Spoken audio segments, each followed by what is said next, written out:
प्रभु यीशु मसीह के मधुर और सामर्थ्य नाम में आपको जय मसीह की। डेली बाइबल संदेश में आपका हार्दिक स्वागत है। आज 13 मार्च है और परमेश्वर को धन्यवाद कि उसने हमें फिर से एक नया दिन दिया है, एक नया सवेरा दिया है, ताकि हम अपने जीवन के चाल चलन, सोच विचार और आचरण के द्वारा उस परमेश्वर को महिमा दे जिसने हमें आज की जिंदगी दी है। आज के मनन के लिए हम अपने पुराने बाइबल संदेश के वचन में चलेंगे। हमने पिछले साल मत्ती रचित सुसमाचार उसकी पहली अध्याय से शुरू किया था, पिछले साल जनवरी 1 तारीख को।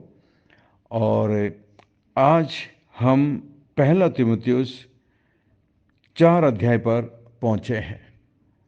एक साल से ज़्यादा हो चुके हैं और शायद इस बार ज़्यादा समय लगेगा, क्योंकि हम एक एक अध्याय को पढ़ रहे हैं, सीख रहे हैं, और उसमें से अलग अलग आयतों में से हम सीख रहे हैं। वास्तव में तीमुथियुस की जो पत्री है, पहली और दूसरी पत्री तीमुथियुस को लिखी गई थी। और तीमुथियुस कौन है ये हमने पिछले बार देखा था जब हमने तीमुथियुस की पत्री शुरू की थी। तीमुथियुस एक जवान लड़का है जो पौलुस के संपर्क में आया, और पौलुस के संपर्क में आने से उसने प्रभु यीशु मसीह को अपना उद्धारकर्ता करके स्वीकार किया। वैसे बचपन से पवित्र शास्त्र का इसे ज्ञान था, यानी कि पुराने नियम का इसको ज्ञान था, क्योंकि इसकी माता और इसकी नानी ये दोनों ही एक बहुत अच्छे यहूदी थे और परमेश्वर का डर मानने वाले, परमेश्वर को इज्जत और सम्मान देने वाले दो स्त्रियां थी।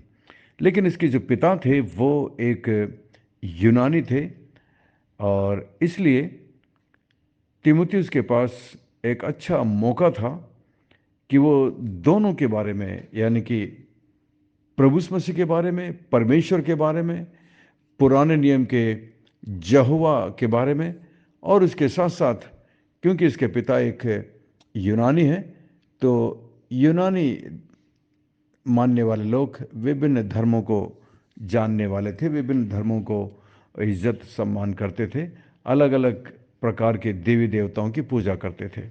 ऐसे माहौल में तीमुथियुस ने परमेश्वर के बारे में जाना और समझा, लेकिन पौलुस के संपर्क में आने से उसने प्रभु यीशु मसीह को अपना उद्धारकर्ता करके स्वीकार किया, नया जन्म पाया। उसके बाद परमेश्वर की बुलाहट हुई और पौलुस के साथ वो मिशनरी यात्रा पर निकल पड़ा, और पौलुस का एक बहुत अच्छा साथी बन गया।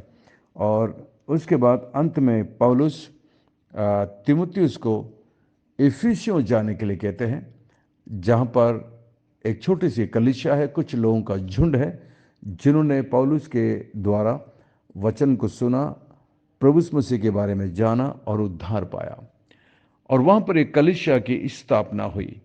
लेकिन उसके साथ साथ झूठे शिक्षक भी पनपते जा रहे थे, जो कभी कभी पौलुस का विरोध करते थे, पौलुस के वचन का विरोध करते थे। इसलिए पौलुस तीमुथियुस को, जो कि उसका एक तरीके से आत्मिक पुत्र था, क्योंकि पौलुस के द्वारा तीमुथियुस प्रभु में आया था, पौलुस उसे अपना आत्मिक पुत्र समझता है। इसलिए पौलुस पूरे अधिकार के साथ तीमुथियुस को बोल सकता था, तीमुथियुस को आज्ञा दे सकता था, और इस तरीके से पौलुस ने तीमुथियुस को इफिसुस भेजा ताकि वहाँ की कलीसिया की देखभाल कर सके, वहाँ की कलीसिया को प्रभु में बढ़ा सके, और वहाँ पर उस कलीसिया में रह करके झूठे शिक्षक और झूठे शिक्षाओं का खंडन करे, और इस तरीके से उस कलीसिया की देखभाल करे। तो तीमुथियुस की किताब को पास्टोरल एपिस्टल कहा जाता है, यानी कि पासबानी किताब। मैं इसे कई बार पढ़ चुका हूँ, क्योंकि मैं जब से सेवकाई में आया हूँ, मुझे सीखने के लिए बहुत कुछ मिला इस किताब में से, और मैंने कई बार अब मेरे साथ में जो सेवा करने वाले प्रभु के दास हैं, सेवक हैं, उनके साथ बैठ करके इस किताब का कई बार मैंने अध्ययन किया है, और ये मेरा एक बहुत ही पसंदीदा पुस्तक है। और मैं सोचता हूँ हर एक पास्टर्स को इस किताब को कई बार पढ़ना चाहिए, मनन करना चाहिए, और उसके साथ साथ न केवल पास्टर्स, लेकिन हर एक प्रभु के लोगों को इस किताब का अध्ययन करना चाहिए, हर एक विश्वासियों को इसका अध्ययन करना चाहिए, ताकि वो भी इस बात को जान सकें कि प्रभु की कलीसिया कितनी गंभीर है, पास्टर की जिम्मेदारी क्या है और पास्टर के सिर पर कितनी बड़ी जिम्मेदारी होती है कलीसिया को चलाने की, और कौन कौन सी उसे चुनौतियों का सामना करना पड़ता है। इसे प्रत्येक विश्वासियों को भी समझने की आवश्यकता है। और मैं आशा करता हूँ आने वाले दिनों में जैसे जैसे हम इसमें से अध्ययन करेंगे, हम परमेश्वर की पवित्र आत्मा की मदद से बहुत अद्भुत बातों को सीख पाएंगे। तो मेरे साथ निकालिएगा पहला तीमुथियुस की किताब 4 अध्याय। हम पहली आयत में से पढ़ेंगे।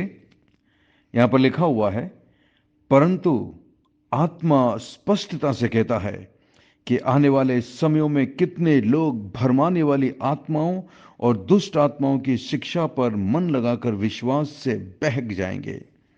यहां पर पौलुस बड़ी दृढ़ता के साथ कहता है कि आत्मा स्पष्टता से कहता है।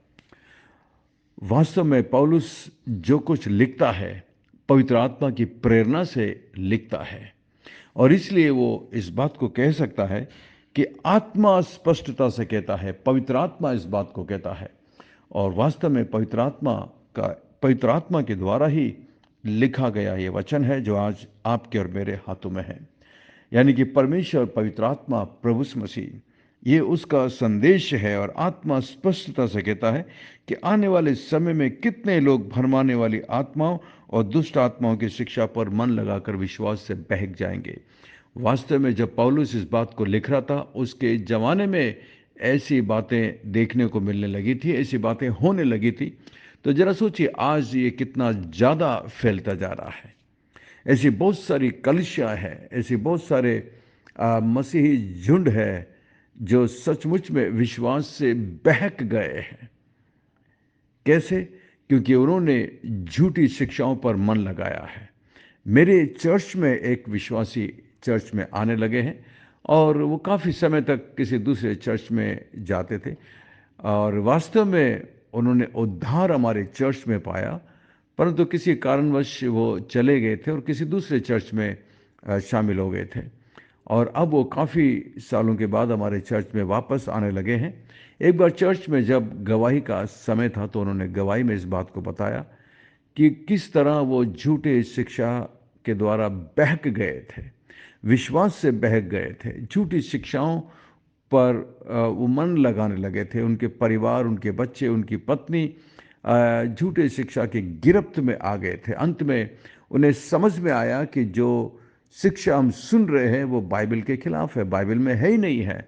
वास्तव में जो ये लोग शिक्षा दे रहे हैं ये केवल अपने डिनोमिनेशन की और अपने स्वार्थ के लिए, अपने लाभ के लिए यहाँ पर गलत शिक्षाओं को दे रहे हैं। और इस तरीके से उस विश्वासी ने उस चर्च को फिर से छोड़ा और वापस वो हमारे चर्च में आने लगे हैं। तो मैं समझ सकता हूँ ऐसे कई लोग हैं जो झूठे शिक्षा और भरमाने वाली शिक्षा को फैलाने में लगे हुए हैं। शायद आपका ऐसे लोगों से पाला नहीं पड़ा होगा। मेरा कई बार ऐसे लोगों से पाला पड़ता है जो झूठी शिक्षा का प्रचार कर रहे हैं, और मैं जब उनसे मिलता हूँ बाइबल से हमारी बहुत ज़्यादा तर्क वितर्क होता है, लेकिन उसका कुछ भी नतीजा नहीं निकलता। और इस प्रकार के झूठे शिक्षक आज भी हैं और कलीसिया के अंदर काम कर रहे हैं। इसीलिए लिखा है, अंतिम समय में भरमाने वाली आत्मा, दुष्ट आत्माओं की शिक्षा पर मन लगाकर विश्वास से बहक जाएंगे। ये बहुत बहुत गंभीर वचन है। विश्वास से बहकने का मतलब है विश्वास के रास्ते को छोड़कर दूसरा रास्ता चुन लेना। जरा सोचिए, हम उद्धार पाते हैं विश्वास के द्वारा, हम स्वर्ग जाएंगे विश्वास के द्वारा, और यदि हम विश्वास से ही बहक जाएं तो सोचिए कितना बुरा अंत होगा हमारा। इसलिए परमेश्वर हमें से प्रत्येक की मदद करे जो इस बाइबल संदेश में है, कि हम कभी भी झूठे शिक्षा के चुंगल में ना फंसे। आगे पौलुस कहता है, ये उन झूठे मनुष्यों के कपट के कारण होगा। कपट यानी कि गलत तरीके से धन कमाना, कपट तरीके से, धोखे बाज तरीके से। और ऐसे लोग थे, और इसलिए पौलुस यहाँ पर कह रहा है कि वे लोग कपट से भरे हुए, कपट के कारण होगा, जिनका विवेक मानो जलते हुए लोहे से दागा गया है। जरा सोचिए, जलते हुए लोहे से दागने का मतलब, आपने कभी ध्यान दिया होगा, बैलों के पीठ पर एक चिन्ह बना होता है। यदि गौर से देखेंगे वो चिन्ह, तो कई बार आप देखेंगे, आपको समझ में आएगा कि उस चिन्ह को बनाने के लिए लोहे को गर्म करके उस गाय के पीठ पर उससे लिखा जाता है, निशान बनाया जाता है। उतनी उतनी जगह पर चमड़ी जल जाती है, बाल जल जाते हैं, और वो आगे चल कर के वो जो निशान है वो कड़क हो जाता है, और इस तरीके से उतना उतना एरिया, उतनी उतनी जगह सुन्न पड़ जाती है। और पौलुस यहाँ पर कह रहा हूँ, उनका विवेक मानो जलते हुए लोहे से दागा गया है। उनके विवेक ने भी अब उन्हें कचोटना बंद कर दिया। मैं सोचता हूँ ये विश्वासियों के लिए सबसे भयंकर बात होगी, जब हमारा विवेक हमें कचोटना बंद कर दे। उसके बाद मैं सोचता हूँ पश्चाताप करने का, मन फिराने का कोई मौका उनके पास नहीं होगा। इसलिए आज भी जब पवित्र आत्मा आपको छोटे छोटे पापों के लिए कचोटता है, अंदर से आपको चोट पहुंचती है, उसी समय पश्चाताप करिए, मन फिराइए और लौटकर प्रभु के पास आइएगा। और झूठे शिक्षा के बारे में यहाँ पर आगे लिखा है, जो विवाह करने से रोकेंगे, भोजन की कुछ वस्तुओं से परे रहने की आज्ञा देंगे, जिन्हें परमेश्वर ने इसलिए सृजा कि विश्वासी और सत्य के पहचानने वाले उन्हें धन्यवाद के साथ खाएं। तो आजकल के झूठे शिक्षा में ये कुछ बातें यहाँ पर हैं, आपने देखा होगा या कभी सुनने में आया होगा। कुछ लोग हैं जो मसीह ग्रुप में कुछ डिनोमिनेशन है, वे लोग शादी करने से रोकते हैं, शादी नहीं करते। मैं समझ नहीं पाता हूं कि उन्हें ये शिक्षा बाइबल में कहां से मिली। लेकिन यहां पर पौलुस कहता है वे लोग विवाह करने से रोकेंगे। आप दूसरे धर्मों में देखिएगा, दूसरे धर्मों में उनके जो धर्म गुरु होते हैं विवाह नहीं करते, लेकिन हर प्रकार के गंदे और घिनौने पाप और अपराध में जीवन जीते, बेविचार में जीवन जीते हैं। लेकिन बाइबल में हम देखते हैं, बाइबल में एक पास्टर की क्वालिफिकेशन, जैसा कि पिछले अध्याय में हमने देखा था, उन्हें शादीशुदा होना चाहिए, उनके बच्चे होने चाहिए। ये परमेश्वर के वचन में क्वालिफिकेशन है एक व्यक्ति के लिए जो पास्टर बनना चाहता है, कि वो विवाहित हो। लेकिन दूसरे धर्मों में आप देखना विवाह नहीं करते हैं। और कुछ मसीह लोग भी अब ये शिक्षा देने लगे हैं कि आपको विवाह नहीं करना चाहिए, विवाह करने से रोकते हैं, भोजन की कुछ वस्तुओं से रोकते हैं। जरा सोचिए किस प्रकार झूठी शिक्षा आज हमारी कलीसियाओं में फैलता चला जा रहा है। आगे लिखा हुआ है, क्योंकि परमेश्वर की सृजी हुई हर एक वस्तु अच्छी है और कोई भी वस्तु अस्वीकार करने के योग्य नहीं, पर यह कि धन्यवाद के साथ खाई जाए, क्योंकि परमेश्वर के वचन और प्रार्थना के द्वारा शुद्ध की जाती है। धन्यवाद के साथ। कई लोग इसका गलत अर्थ निकालते हैं, वो सोचते हैं अरे आप कुछ भी खा सकते हैं, आप कुछ भी पी सकते हैं इस आयत के अनुसार। नहीं नहीं, क्या आप धन्यवाद दे सकते हैं उस चीज़ के लिए? आप बिल्कुल धन्यवाद नहीं दे सकते। शराब के लिए क्या हम परमेश्वर को धन्यवाद देंगे, या किसी गलत चीज़ के लिए हम परमेश्वर का धन्यवाद देंगे और धन्यवाद देकर खा सकते हैं कि प्रभु ये आपने हमें दिया? नहीं नहीं, शराब परमेश्वर ने नहीं दिया है, परमेश्वर ने शराब नहीं बनाई है, लेकिन मनुष्य कुछ चीज़ों को लेकर सड़ाकर गलाकर उसका शराब बनाता है और अपने ही विनाश के लिए अपने लिए जहर तैयार करता है। लेकिन यहां पर लिखा है परमेश्वर की बनाई हुई सब चीज़ अच्छी है, हर एक चीज़ भली है। इसलिए खाने पीने के द्वारा हम कभी किसी का न्याय नहीं कर सकते। जिसको जो अच्छा लगता है वो खाते हैं, बस ये है कि हमारे शरीर के लिए वो नुकसानदायक ना हो। तो ये है परमेश्वर का वचन। झूठी शिक्षा आज फैलती जा रही है, और जैसा कि हमने पढ़ा यहाँ पर दो तीन झूठी शिक्षा है। सबसे पहली बात तो यहाँ पर विवाह करने से रोकते हैं। दूसरी बात यहाँ पर है खाने के कुछ चीज़ों से परे रहने के लिए बोलते हैं। कितनी दुख की बात है। ये झूठी शिक्षाएं कलीसिया के अंदर फैलने लगी है, और भोजन की कुछ वस्तुओं से उन्हें परे रहने के लिए कहते हैं। लेकिन वास्तव में हम देखते हैं धन्यवाद देकर आप खा सकते हैं, जो आपके लिए अच्छा हो, जो आपके लिए उत्तम हो, जो आपके शरीर के लिए लाभदायक हो। ऐसी चीज़ों से ऐसी चीज़ों को हमें इस्तेमाल करना चाहिए धन्यवाद के साथ। परमेश्वर इस वचन के द्वारा हमें से प्रत्येक को आशीष दे। हमें अब झूठे भविष्यद्वक्ताओं से सावधान रहना है। हमें अपने परिवार को ऐसे झूठे शिक्षकों से बचाना है जिनकी शिक्षा परमेश्वर के वचन के अनुसार नहीं है। आइए हम प्रार्थना करें।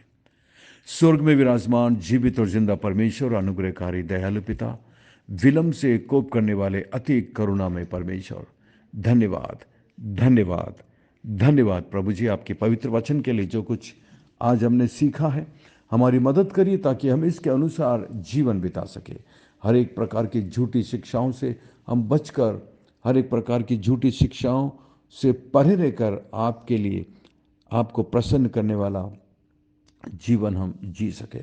मैं बाइबल संदेश को सुनने वाले प्रत्येक श्रोताओं के लिए प्रार्थना करता हूं प्रभु। जो भी बहन, जो भी भाई आज इस वक्त मेरे साथ प्रार्थना में हैं, आप अपने हाथों को बढ़ाकर उन्हें छू लीजिए प्रभु।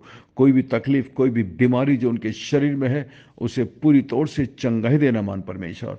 मैं प्रार्थना करता हूं इस ग्रुप में प्रभु, जो बुजुर्ग लोग हैं प्रभु जी, और इस उम्र में भी वो आपसे प्यार करते हैं, आपके लिए जीवन जीते हैं प्रभु। आप उन पर अनुग्रह और दया करें मान परमेश्वर, क्योंकि आप सर्वशक्तिमान परमेश्वर हैं, सर्वज्ञानी परमेश्वर हैं प्रभु। धन्यवाद, धन्यवाद, धन्यवाद। हमारी विनती प्रार्थना को सुनकर जवाब देने के लिए धन्यवाद। सब कुछ यीशु मसीह के मीठे महापवित्र नाम से मांगते हैं, आमीन, आमीन। आशा करते हैं आज के संदेश के द्वारा परमेश्वर ने आपके दिलों से बातचीत की है। यदि आप आशीषित हुए हैं तो हमें जरूर लिखिएगा। परमेश्वर आपको आशीष दे। अंत में सवाल है आज के संदेश में, और आज के वचन को पढ़कर बताइएगा वो दो झूठी शिक्षाएं कौन सी है जिसके बारे में पौलुस आज के वचन में बातचीत करता है, जिससे हमें भी सावधान रहने की आवश्यकता है। परमेश्वर आपको आशीष दे। God bless you, we love you, have a great day and take care. अपना ख्याल रखिएगा।